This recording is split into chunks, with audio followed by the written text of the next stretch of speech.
Legacy, legacy, brothers and sisters, let's celebrate. Legacy, legacy, Muslim Journal, 60 years today. Legacy, legacy, our history, our perspective, our way. Legacy, legacy, Islam is our path, success away. Legacy, legacy, visit muslimjournal.net online. Legacy, legacy, text sponsor the 999. Legacy, legacy, 999. Legacy, legacy, muslimjournal.net online. Legacy, legacy, brothers and sisters, let's celebrate. Legacy, legacy, Muslim Journal, 60 years today. Legacy, legacy, our history, our perspective, our way. Legacy, legacy, Islam is our path, success away. Legacy, legacy, visit muslimjournal.net online. Legacy, legacy, text sponsor the 999. Legacy, legacy, 999. Legacy, legacy, muslimjournal.net online.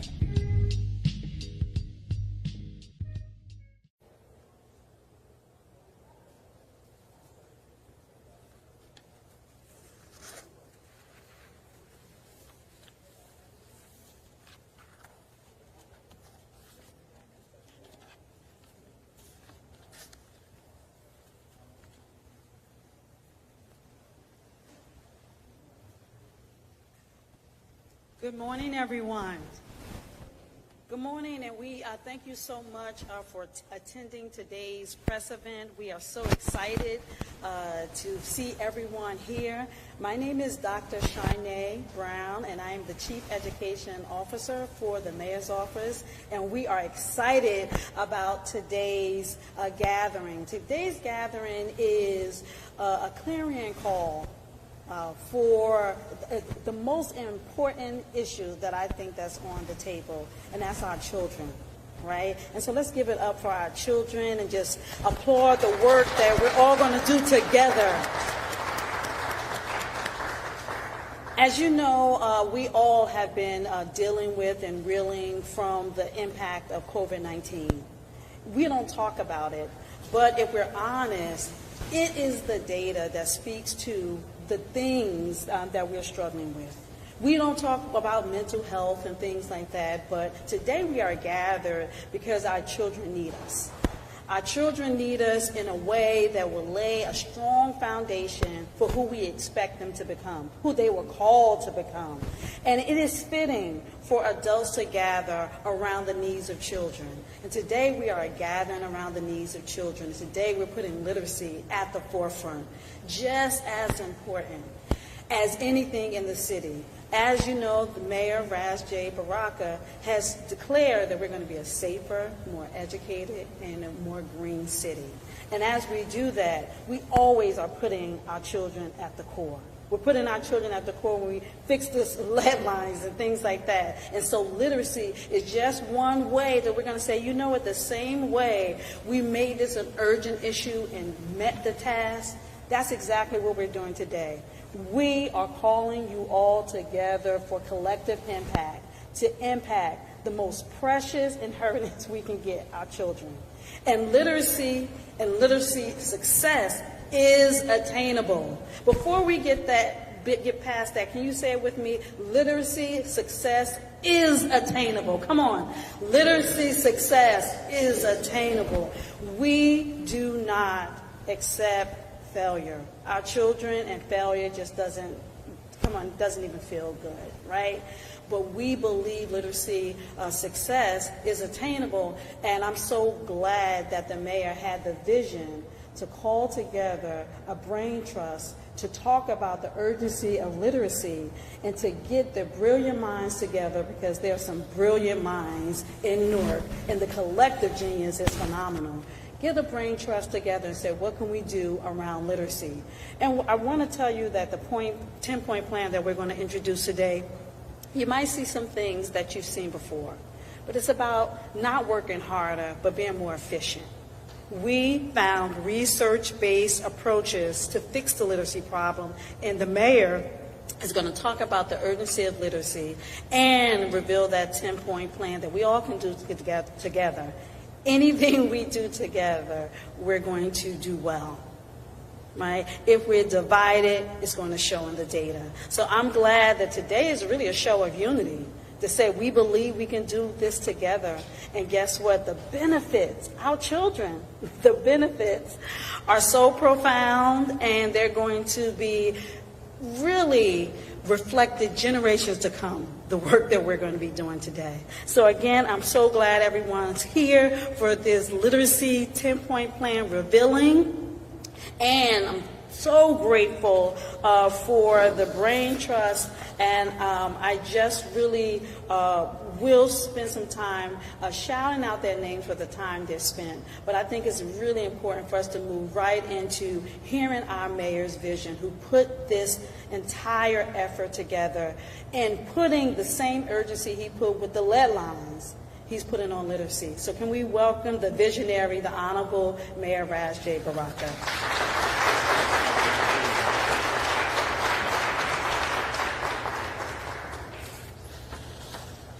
Thank you, Dr. Brown. Thank everybody for coming out, all of our partners that are here this morning.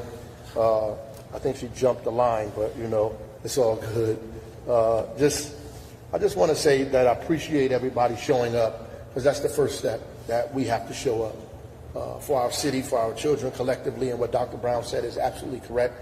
The kind of urgency that we show around some of the things that are that we could quantify materially as a problem, like lead service lines, like violence and crime. We have to do the same thing around our children's literacy and their ability to graduate from high school, to attain an opportunity to go to college or post-secondary education, to be able to get a career. All of those things are important, and we take them for granted. You know, we kind of drop our kids off and pray that they get what they're supposed to get, and think that things are going to naturally turn out well for them. We know that black and brown kids have struggled for a long period of time for various around reasons in this state, in this country. A lot of it to do with segregation around race and class, lack of resources, you know, other kinds of societal kind of issues that create problems or barriers for learning. We also know that COVID-19 exacerbated those barriers and made it more difficult for us to attain a quality education or access to the quality education that we need, or services that we needed in order to achieve the desired goals. Me looking at the data recently around education is what sparked me to say, look, we have to do something. We were recognized by President Obama, you know, for the work that we were doing around violence and crime in the city comparatively to other cities across the nation. But one thing that stood out in that comparative analysis around the nation was that there were areas that we weren't doing so well in, and one of them was making sure that all of our kids were reading on grade level by third grade. And when I looked at the data, we were at about 19%, which kind of speaks to some of the other issues that we have. And that's important because as educators, I've been an educator for over 20 years. I still consider myself an educator in specific circles. But, you know, by third grade, people are learning to read. After third grade, you're reading to learn. And so if you don't know how to read by third grade, you're going to have a difficult time thereafter. And so the predictors say if you don't know how to read after third grade, the likelihood of you dropping out is higher. The likelihood of you struggling in school is also higher. It doesn't make it impossible, but higher. You know, it's more probable that you might drop out from school. It's more probable that you'll have a difficulty in middle school, in high school, and maybe not attain any secondary opportunities at all, which adds to a myriad of other issues that we have in the city. So while we're focusing directly on issues like violence, or issues like unemployment, or issues around housing and other those and issues specific to that, we have to focus on literacy, because I think focusing on literacy helps us with those other issues, right? And we spend a lot of money on the back end without spending money on the front end. We spend a lot of money, you know, trying to mitigate the problem as opposed to trying to abate it. And I think dealing with literacy will help us. This also means that we are specifically, deliberately, and more heavy-handedly are going to be involved in educational outcomes of our children in this city. So I also want to make that clear as well, that our desire to bring everybody together rest on our need to make sure that our kids' scores grow, or their ability to read is higher than it is in the present state. But it also means that by hook or crook, we have to be together. What Dr. Brown said makes complete sense, and it's what I've been saying for a long time in the city, that everything that we do together, we do well. And when we are divided, the data shows clearly that we can't get together around those issues. We were able to solve the lead service line issue because we got together collectively, because everybody was on the same page, because there was no bickering, no op-eds talking about each other, nobody pulling each other apart, no back talking. Everybody was in the room, in the back rooms, the front rooms, the side room, the living room, and the kitchen, trying to figure out how to get this thing accomplished. And we're going to do the same thing around literacy. If it's the last thing we do, we're going to make sure that these literacy scores in the third grade specifically, because that's what we're concentrating on, are better than they are. And before I name what they are, the last thing I would say, while the school district has a weighted responsibility, school district and charters, whoever is proposing to educate our kids in a professional and structured way, have a very weighted, and Newark Public Schools probably more than anybody, have a weighted responsibility here. It is clearly all of our responsibility to make sure that our kids are reading on grade level, period. It is everybody's responsibility. It's the parents' responsibility. It is the mayor's responsibility. It is the council people's responsibility. It's neighbors' responsibility. It's every nonprofit in the city that seeks to do work for our children. It's their responsibility as well. It is also funders' responsibility to make sure when they're funding programs for people that they have a component of literacy in their programs. If you're doing anything with young people, that you should have a component of literacy. It is our basketball coaches' responsibility. It's the responsibility of our soccer coaches, of our swim coaches, of our cheerleader coaches, of everybody that's doing anything with young people after school, before school, in the summertime, to have a component of literacy in anything that they do. And if they don't have a component of literacy, then they're not on the same page with the rest of us in the city. And that's something that I'm going to push, starting with us at the city first. So anything that we offer in the city with young people must have a literacy component. And if it does not, we want parents to say that there is no literacy component. And when I sent my kids to the after-school program or the summer program, there was no literacy component. Whether we giving out a book, whether we giving out an article, whether we're teaching people words, whether we have sight words up that are available, whether we're asking questions for 5 minutes or 10 minutes, there must be a literacy component in everything we do as a city, period. And I'm going to put the same weight on funders to make sure that all of the programs that involve children must, in fact, have a literacy component to it, because I want everybody to feel the same heaviness that everybody feels that are in charge of our kids as we drop them off to school. I want everybody to feel that same heaviness, the same heaviness and weight that I feel. So the 10 components are very clear, and as Dr. Brown said, they're not anything really new. It is probably the first time many of us have seen them appear together like this. We usually charge people separately to do these goals, as opposed to collectively making sure that we're all doing the same thing. So parents should be making sure that their kids, when they go to school, are being involved in some one-on-one high dosage tutoring that are embedded in the school day or after school, that there's tutoring available, high-level tutoring available for their children during the school and after school.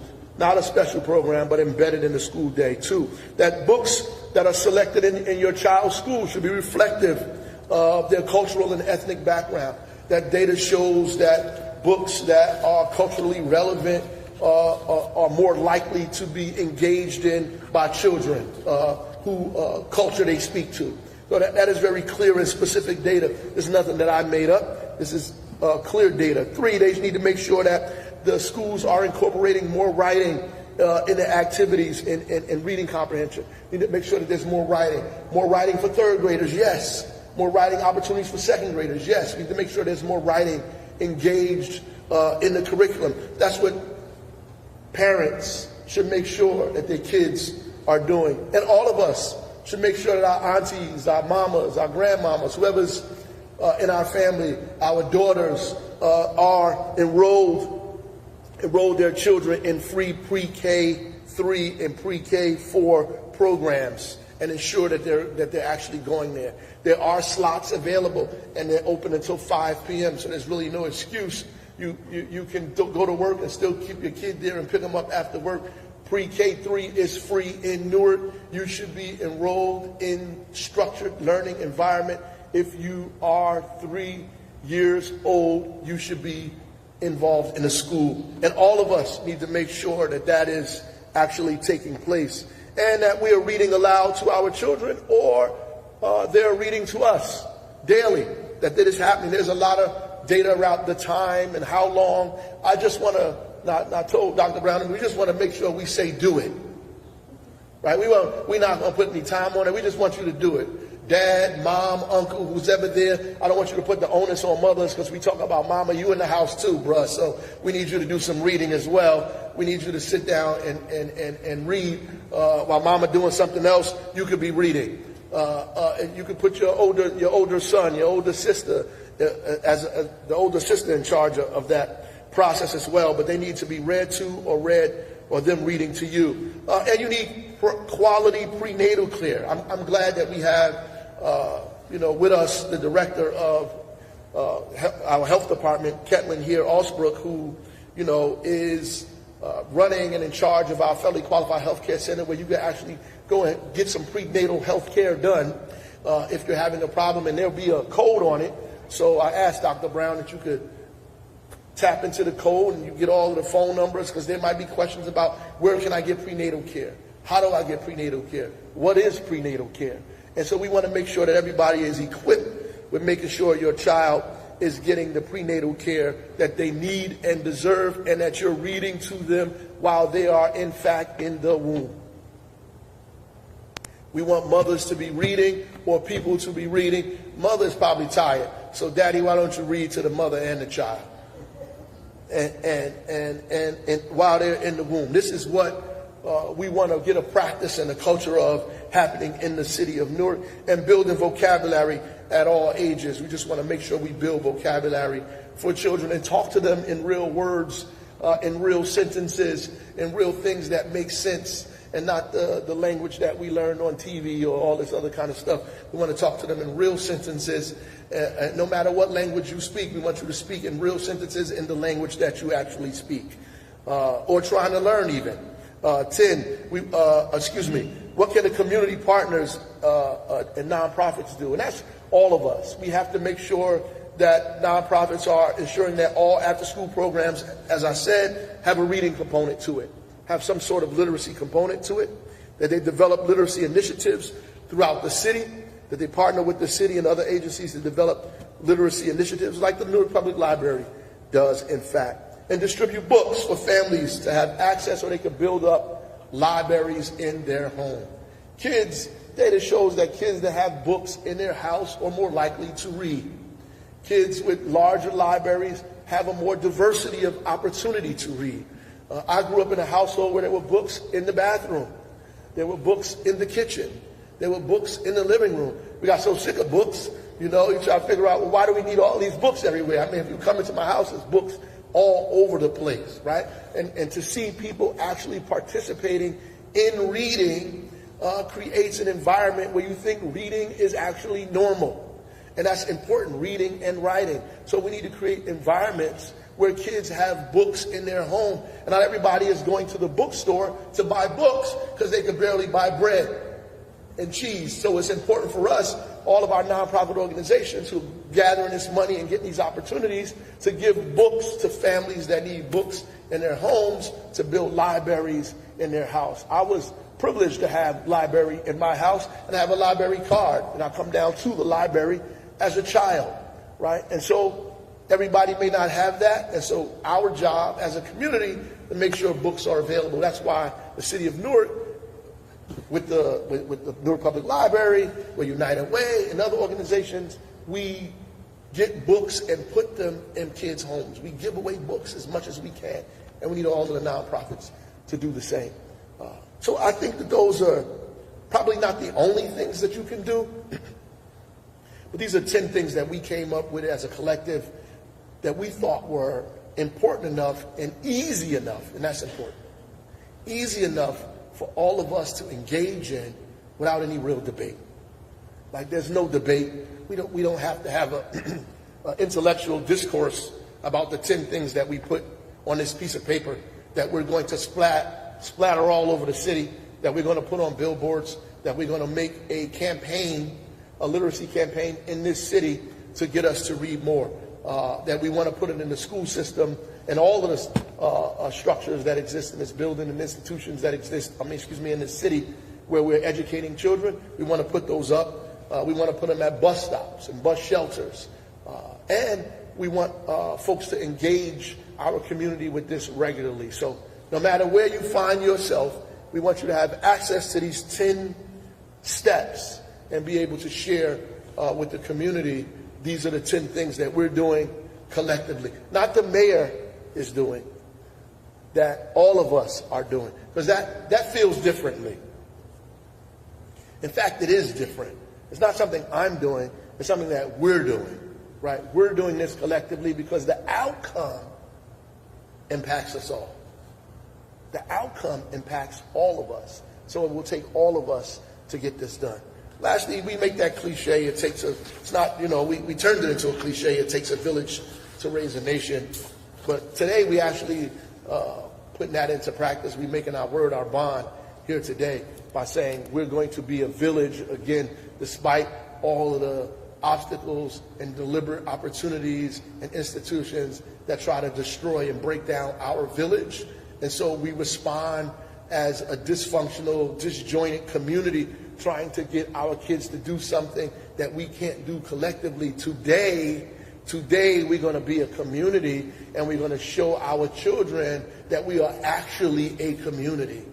Despite our differences, that you live in a community of people that have decided that this is important to us collectively, and we're going to do everything in our power to make sure that in fact it's engaged upon. So I want to thank you again for coming out, and all of the partners that are here, and Newark Public Library for hosting us as well. I think the director is coming up. Are you going to come on? You'll come up and introduce him properly.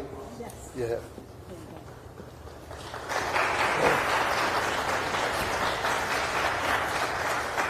We want to thank the mayor so much for his wonderful comments, and we're going to talk about that further. And so again, we could not be remiss. This is the perfect opportunity to have the Newark Public Library as the backdrop for this conversation. And I just want to introduce to you the new director of Newark Public Library, Christian Zabriskie. So let's give him a round of applause as he comes to introduce himself and talk about literacy.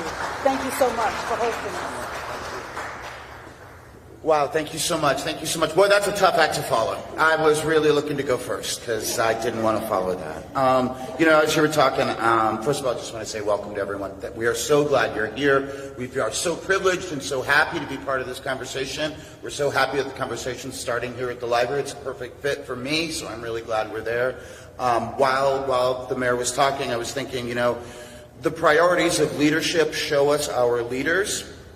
And so having literacy for third grade and under on a par with like health and safety, I think is very bold and inspirational, and I'm really inspired by that, and I welcome you to join me in that and take some momentum from that. I'm a simple man. I like libraries a lot. So for me, literacy is love, literacy is power.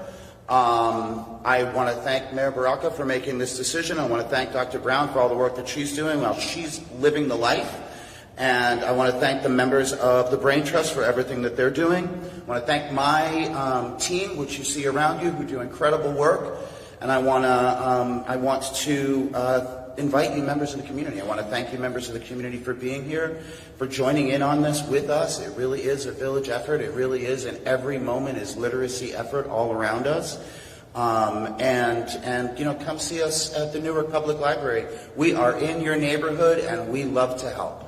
Thank you, everyone.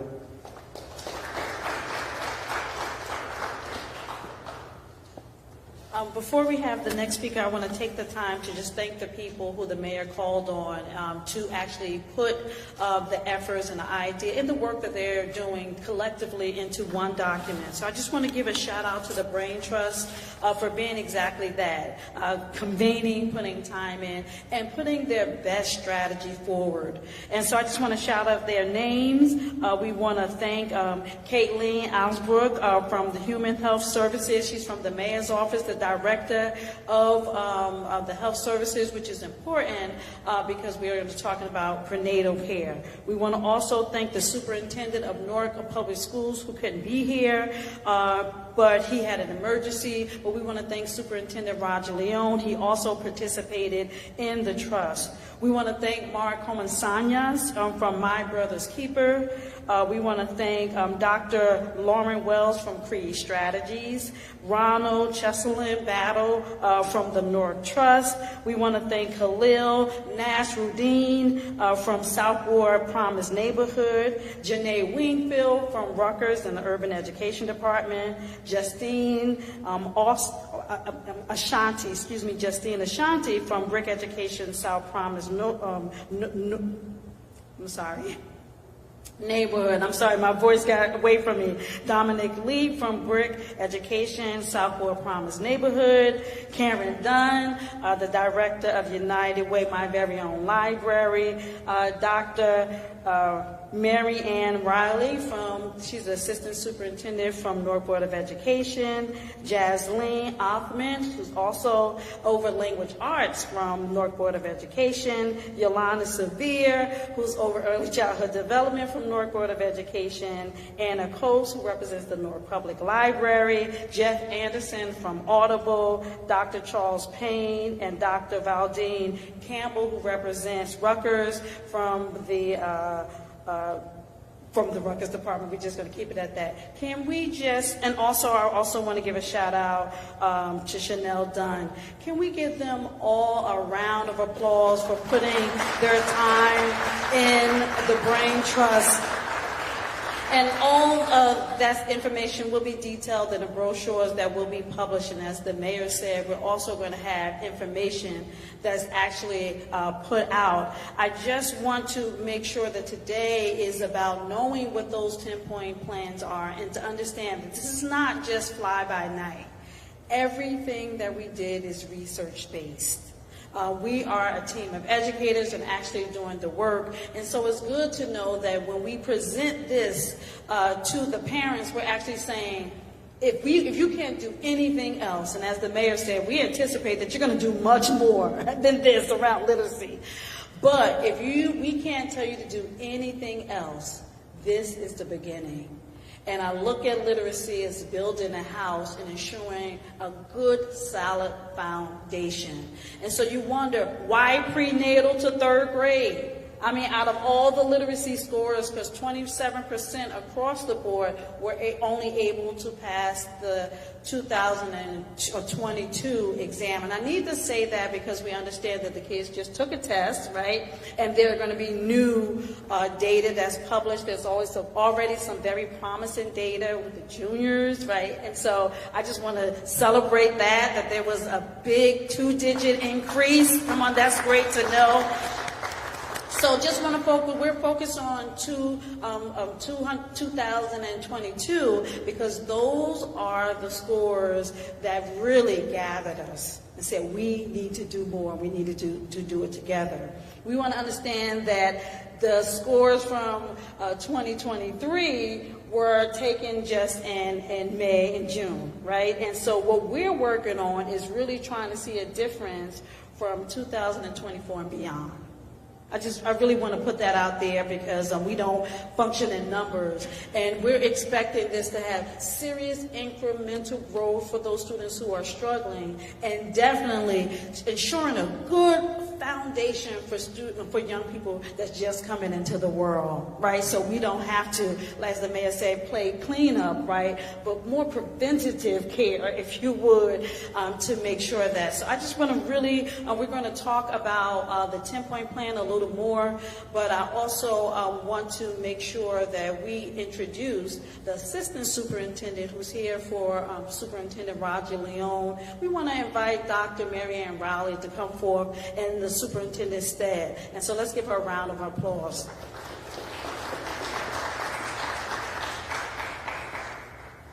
Thank you. So good afternoon. On behalf of Superintendent Leone, who is not here today, I wish to bring greetings and, most importantly, assert our full commitment to this effort. We know that literacy is critically important. I'm going to tell you that this is my 40th year as an educator. Some of those years was as a, thank you. Some of those years was as the Director of Literacy for Newark Public Schools. And in fact, I began my job probably around the same time that the mayor began his job as a beginning teacher. I think at Warren Street, if I'm not mistaken. So I'm still remembering all of that. We are so deeply committed in ensuring that not only the first 3, but all 10 of these action steps are realized. We know that the mayor is absolutely correct. On our own, we can go so far, but this crisis has really required us to join hands across all kinds of borders and ensure that we are working for the betterment of our children.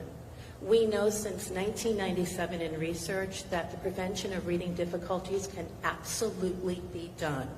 None of it is a secret. We know how to do this, but it does require families, it requires excellent teachers in every classroom and school leaders, and it involves community support. We have begun, I want to limit my comments this morning, or this afternoon, to the first 3 items. High dosage tutoring. High dosage tutoring is a proven method. One of the things that we've learned when we looked at our data is this.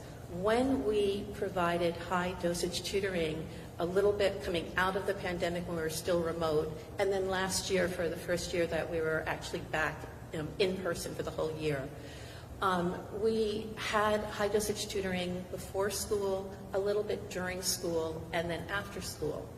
And we know that our data tells us that students who participated in those experiences that were consistent, that's high dosage tutoring. In order to work, you must be involved. Students need to be involved 2 to 3 times a week. And so when those students were involved 2 to 3 times a week, there was in fact improvement. But here's the thing that we need to improve on, and this opportunity gives us a chance to do that.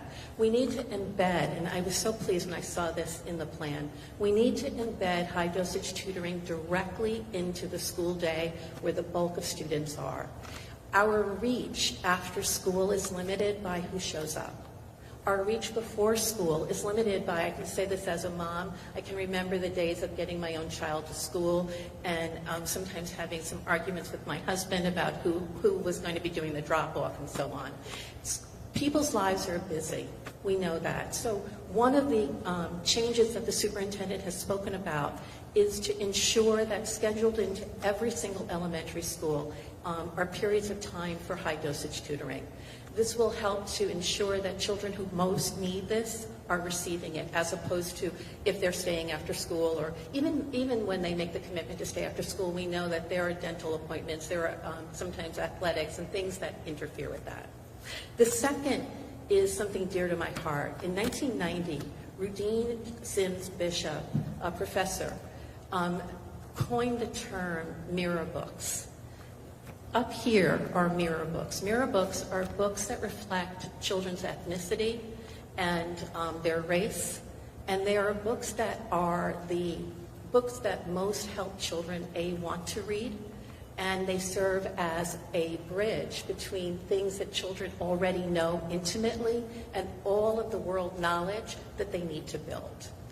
I can tell you, coming back to Newark from 2019 on, we have invested millions and millions of dollars in mirror books. We've also included window books, which open children to other cultures and other ways of being in the world. Here's the important thing I want you to know. Our mirror books are not merely books that we put into the classroom library, although that is important. What makes a difference is that our mirror books are part of our core curriculum. So it means that every day children are not only seeing themselves in the materials, but they're seeing themselves in the materials in relationship to the knowledge they are building.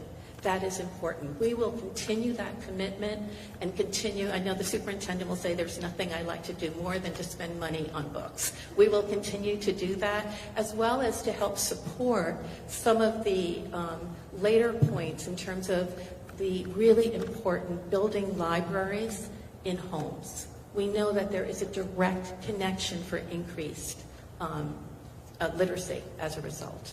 The last is an initiative that, as a former English teacher, the teaching of writing was absolutely essential. In Newark Public Schools a year ago, we began a multi-year contract with the Writing Revolution. The Writing Revolution is an organization that entire work is to help school systems like Newark Public Schools to become excellent at teaching writing. This is paying attention once again to things like grammar, paying attention to sentence structure and paragraph structure, so that the children can in fact do the important work of summarizing and writing critically. Newark Public Schools is absolutely dedicated and committed. Our Board of Education, our teachers are ready, our leaders are ready, we are ready, Mayor, to join with you and the city on this initiative. Thank you.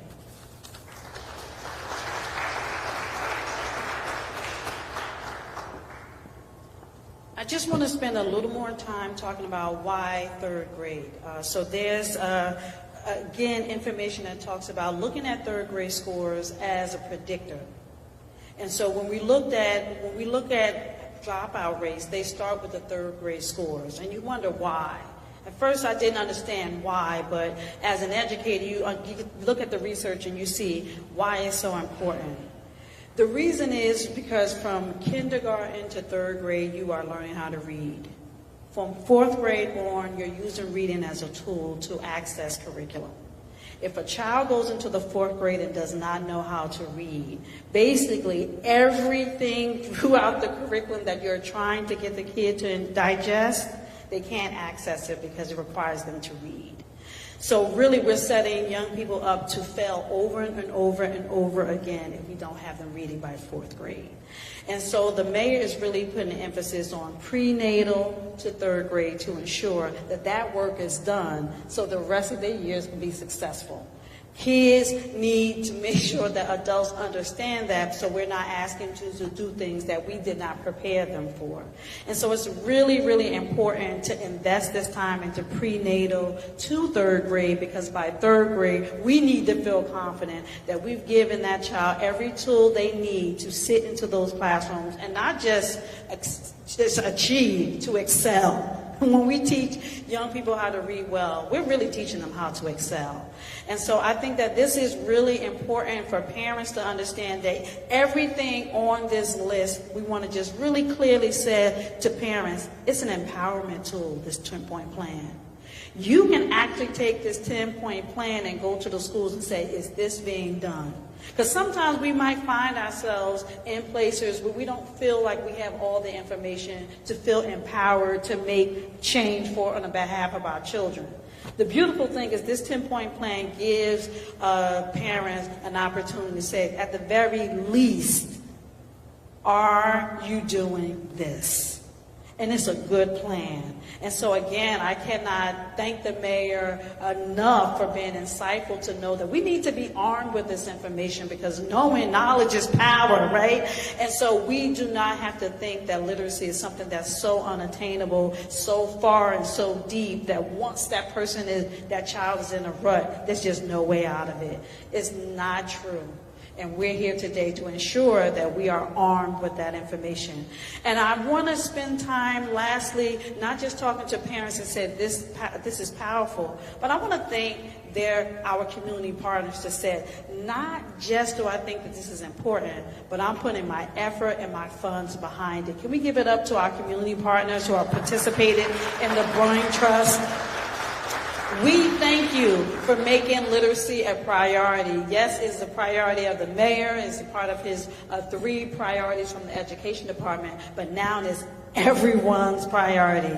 And so we are going to take some more time to kind of like talk to you about some of this, but I just cannot thank you enough for deciding that today our children are first.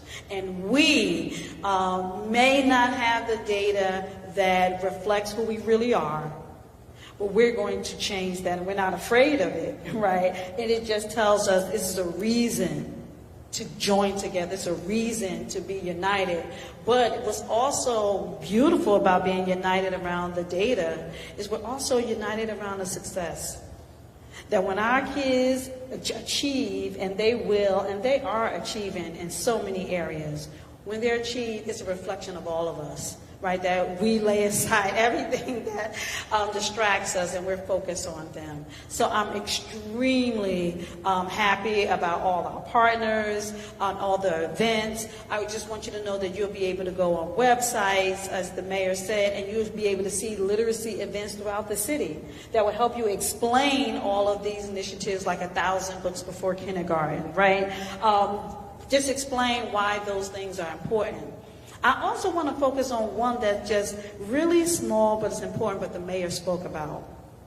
Just having 500 books in your home library ensures it can predict that that child will be in school 3.2 more years than the average person. So for parents or for everyone in the room, hey, just make a space, buy a bookcase, and start to fill your library with books that your young people will have access to, but you too, because you are also a model. So I'm extremely excited about our 10-point literacy plan. We definitely will be around to talk more about the literacy plan. But again, I'm so excited about the Brain Trust and our community partners and all the politicians, everyone that's here that says our children are first. So another round of applause for everybody in the room as we transition to any Q&A, if that's possible. Let's give it up for a round of applause.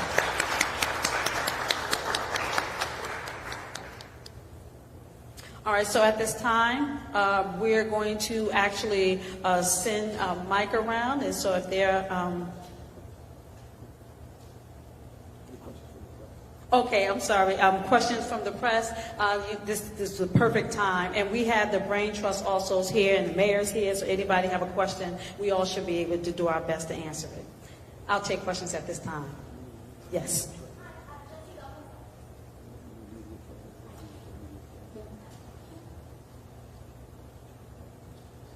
Testing, there we go. All right.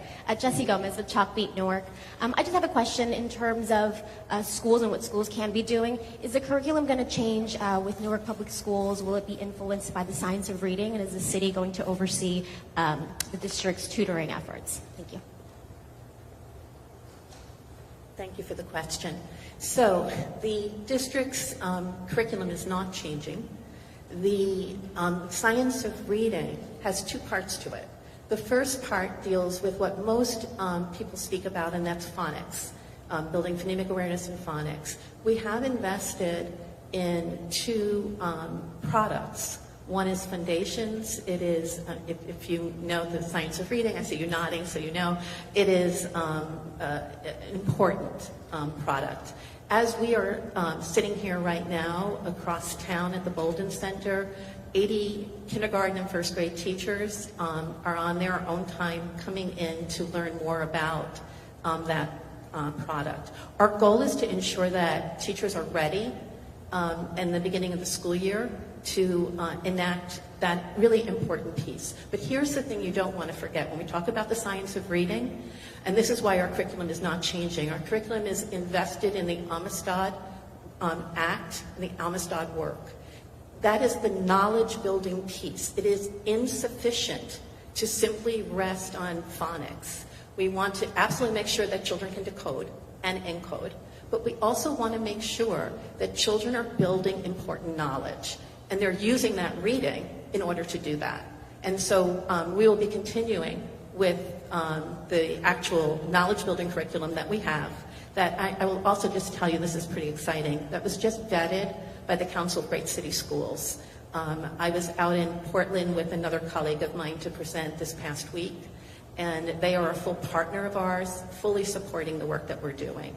So I thank you for your question.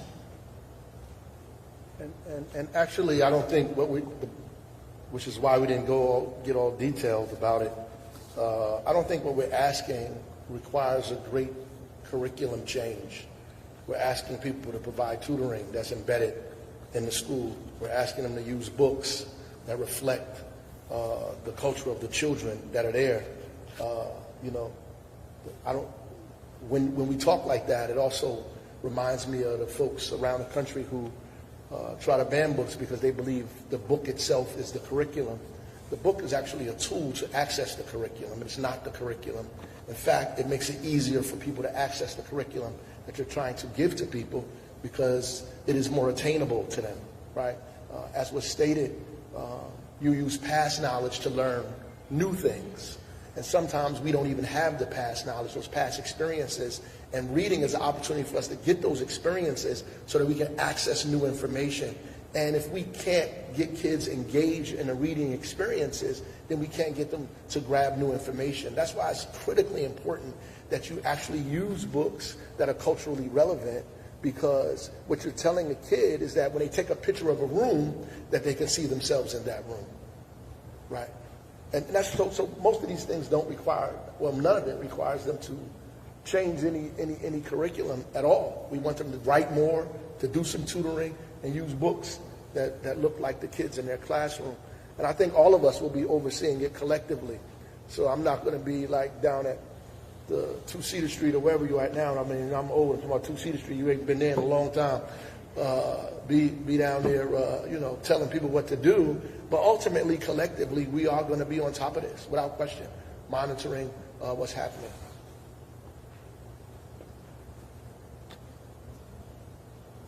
You can call, even though she's not the press, but you can call. No, go ahead. No, go ahead. No, go ahead.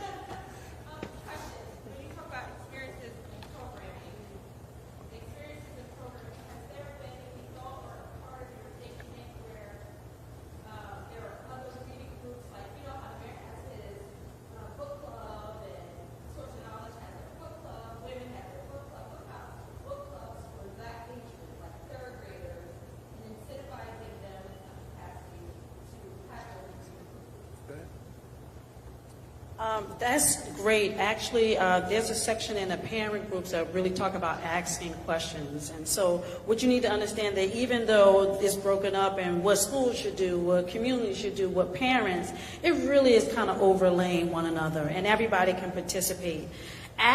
Developing book clubs is actually a great way to ask questions and get young people to think about literature. The Mayor's Book Club actually does that for different grade levels, but anyone, especially community groups, school groups, parent groups, we organize play days all the time. Why not even decide, hey, let's just get a book and bring young people together and we have a play date around really just talking about the book. Embedded in the plan are very simple questions that's accessible to all people. Make a child do a prediction based on support that actually took place in context clues of things that took place in the book. That can be done on any level. Like, what do you think Roger Rabbit is going to do? And then basically have the child look at what already happened to do a prediction. The reason why we're putting questions like that and arming people with the questions so book clubs or things like that could be had is actually a skill on a third grade test, where they have to read something, maybe they're trying to figure out a vocabulary word, or maybe they're trying to figure out something about the character. They have to literally go back in the text and pick the supporting details that best supports their prediction. This is so accessible, and we just have to trust that the Brain Trust knew what that third grade test even looked like to say, let's do things this specific way, right? Because we're just training people to test in a real informal way, right? So I think that your suggestion about book clubs is a great way to get young people talking and thinking about what they read. So thank you for that question. Third graders. And Yes. Oh, I'm sorry. Oh, okay. Go ahead. Yep. Go ahead. can you tell us why why your office, the mayor's office, is leading the effort as opposed to the school district, which would typically have, you know? Well, I am the mayor of the city, so it means that my job is to pull everybody together that are outside of just the school district. So this is just not a school district effort, right? I would imagine if the superintendent wanted to do it, he'd pull together all of the folks in the school district, even reach out to some of the charters. We reached out even beyond that. We brought Rutgers in it, we brought the library, we brought all these other folks, which is really my purview, I believe, I think. So we brought everybody together under that banner, to make sure that this happens. And I think when we elevate it to that level, it also suggests the importance of it, the urgency of it, right? It's at a level where we believe that this is urgent for all of us to be engaged in immediately. The superintendent can't tell the city of Newark after-school programs or soccer league that they have to have a literacy component. He could suggest it, but I certainly can tell him that if you have in soccer in our city, that you have to pass out a few books. That's something that I have the authority to do and will. Thank you.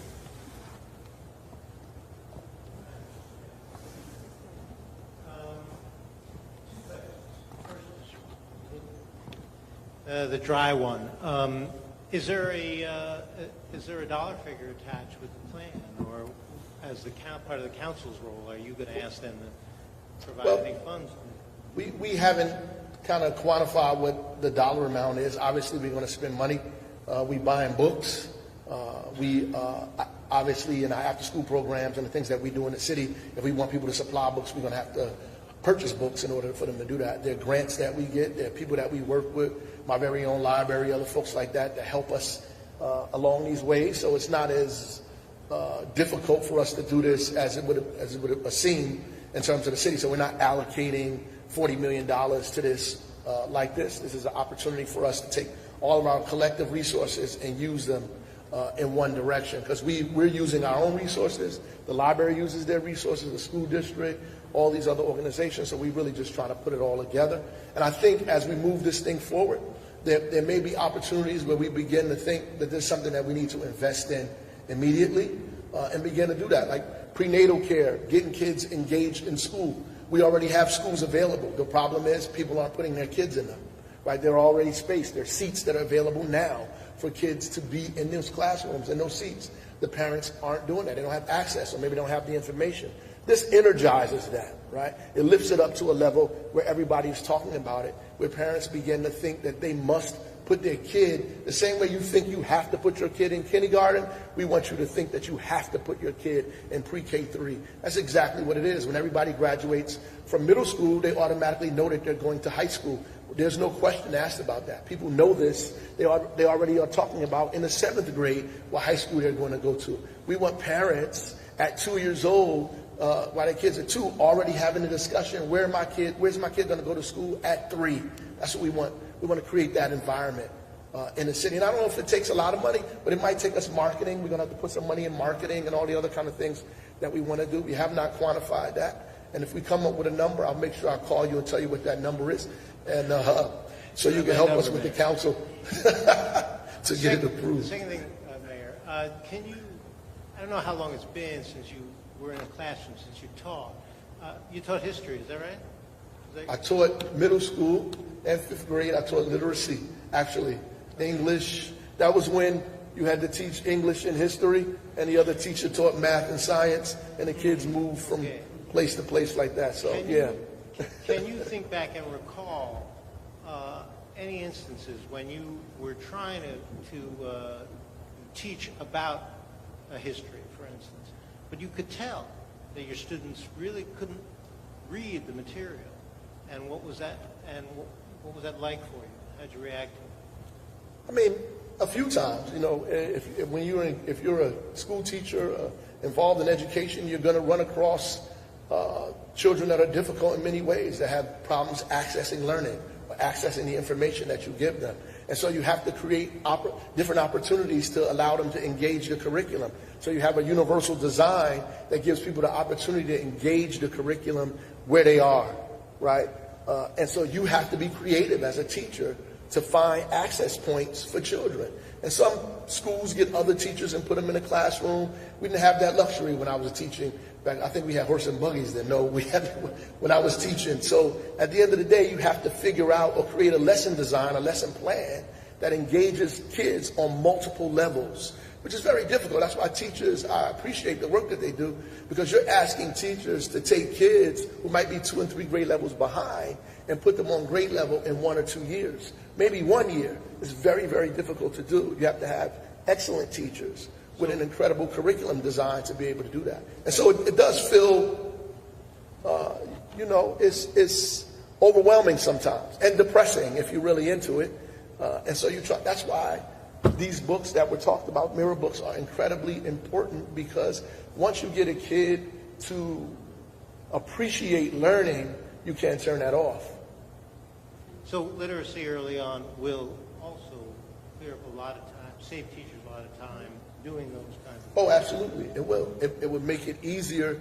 Like Dr. Brown said it, it gives the kids a fair chance to access curriculum on every grade level that they're in. It gives them a fair and open chance to be able to do that. Now, it does not guarantee it. It depends on what school you go to, what teachers you have, so forth and so on, but it gives you a fair chance, and that's all we're asking for. And there are a lot of barriers in our community that make it very, very difficult for kids to get a fair chance to have an equal and equitable relationship with the curriculum that everybody else has, right? And so we have to clear up those barriers. That's why the mayor has to call this, because some of those barriers don't emanate from the school district.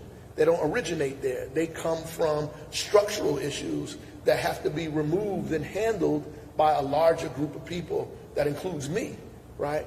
And so we have to move those things out of the way, at least identify them and move them. Like prenatal care has nothing to do with the school district, though it is something that we have to take on, because parents have to get quality health care while children are in the womb. Why? This is the most important developmental stage in their life. And if they're not getting the nutrients and the things that they need at that level, it will most certainly affect their ability to access information or learn, you know, as they come out of the womb, as they grow. So it's important, and people take that for granted, but it's very, very, very important that you're getting quality health care in a place where you cannot even get primary care physician, where the hospital is your primary care physician, and black and brown women, health care, prenatal health care is probably the worst in the state, where death is a result where birth is supposed to be one.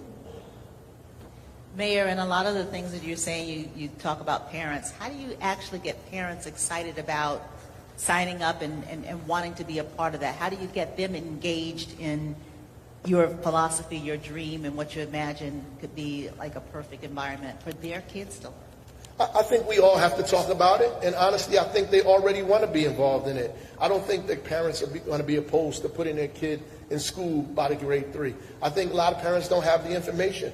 They don't know where to go, right? They think that, you know, who's going to watch my baby while I'm at work? All this other kind of stuff. They don't, all these issues that we have to figure out and tell them, like, this is there's possibilities for you to put your child in it. And I don't think it's second nature, right? The same way I talked about people automatically believing that I have to find a school for my kid once they turn 6, right? Once they get ready to kindergarten or first grade, I have to figure out what school they're going to. That has to be what the discussion is, right? In other people's communities, people are putting kids in structured learning environments at that age, right? Because they have access to that information that's telling them that's what they should be doing in order to get better outcomes for your children. That information is not readily available for our parents, and so we have to make it readily available.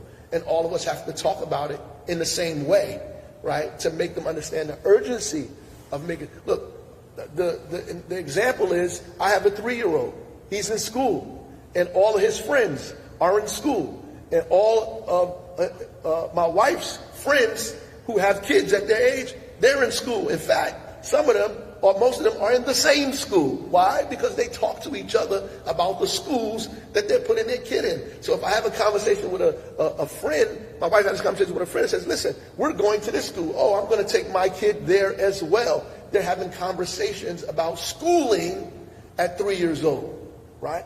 Those are the conversations that we have to make normal. Normalize those conversations in our community, in the circles that folks are around, where that's a regular conversation and not just like happenstance. Yeah, go ahead. Some of that work is already being done. A lot of our community partners, especially the Newark Public Library and different things, they're creating these literacy events where parents come and obviously they get free books and things like that, but we're also teaching how to do some of it. For instance, coming up August 9th, we're having Reading Under the Stars. It's an annual city event where we read and have this whole wonderful, everybody has their seats out and we're reading books and giving out books, and we have authors to come and read their books. Those are the type of events that's already happening. But what the library created was 1,000 books before kindergarten. And so what it is simply a tracker. And so we incentivize all the books that the parents read to their children. They put in their tracker, and then during the event, we kind of celebrate that behavior. So we're kind of incentivizing, celebrating that behavior, and really having events where we're actually teaching the tool. For instance, the August 9th event, the 10-point plan will be available. How to log into 1,000 books before kindergarten will be available. And so really instructing parents, well, I hate to say instructing, but showing and offering a strategy to parents, because you can actually do this without the 1,000 books before kindergarten. You don't need us to do that. But those are the things we're doing to incentivize it and normalize it and make it a culture, a Newark culture. The beautiful thing about this collaborative is it's already being done, but we're doing it collaboratively. Like Newark Trust just did an event around Father's Day where the dads were reading to their young people, and it was a scavenger hunt, and they were in the library. So just incentivizing it with all of the resources that the community partners have and engaging them, and being real strategic about having one location where parents can access it and just show up. So those are some of the programs that we're doing to get people and parents to know about these events. Yeah, and that's, I mean, I think we're getting the cue. But that's also, in terms of the events that we do, we are beginning to tailor some more, as was said, to younger kids. We didn't in the past have programs for kids at that level. So now we have Tubman for toddlers and programs like that where we're bringing kids to the museum at that age and bringing them Harriet Tubman, the monument, and beginning to read to them and talk to them. So we're going to have more city-based events that are focused on that age group that we're talking about to get parents and kids more engaged in cultural activities around the city that we can read to them and present to them at the same time. So, I want to again thank everybody for coming out. I'll be here. I know there's a few questions probably people have, so I'll be here for a little while, but appreciate it, and you'll see more of this and more of us. Take care.